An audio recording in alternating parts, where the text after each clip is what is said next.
56 140% અને 140 56%. ક્લિયર છે?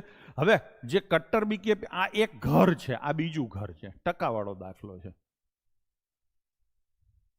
આનો અને આનો સરવાળો તમે કરો, દાખલો કાયદેસર ગણો. હું એમ કહું છું કે તમને આમાં કાંઈ સિમિલિયરિટી દેખાય છે તો કે બેયમાં આંકડા સરખા છે. બેયમાં આંકડા સરખા છે એટલે બે વસ્તુ એક જ થઈ.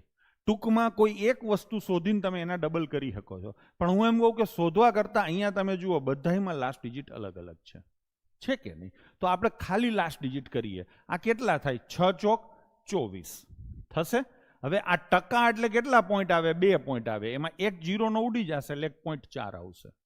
આ દાખલો તમે ગણો ને 56 140%. આ રીતે થશે કે નહીં? કેટલા પોઈન્ટ આવશે? 1 6 ચોક 24 0.4 આવશે. તો આમાં એ જ આવશે 0.4. બે હરખું જ છે ને? તો જવાબમાં શું આવશે? 0.8. તો કયો આન્સર આવશે? 0.8 ક્યાંય નથી, લો સીધો નન ઓફ ધીસ આવી ગયો. ક્લિયર થઈ ગયું કે નહીં? ચલો એના પછીનો ક્વેશ્ચન લઈએ. 26.5% ઓફ 488.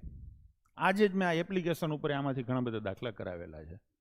મેં તમને હમણાં જ કીધું હતું કે ટકા આવે ને ત્યારે ગણતરીમાં જો ટકા લેશો ને તો તમારો ટકો થઈ જશે. ટકા આવે ને એટલે જાણીતા અપૂર્ણાંકો લેવાય. 26.5% ને અંદાજે 25% કહેવાય. 25% એટલે આનો સીધો ચોથો ભાગ થાય.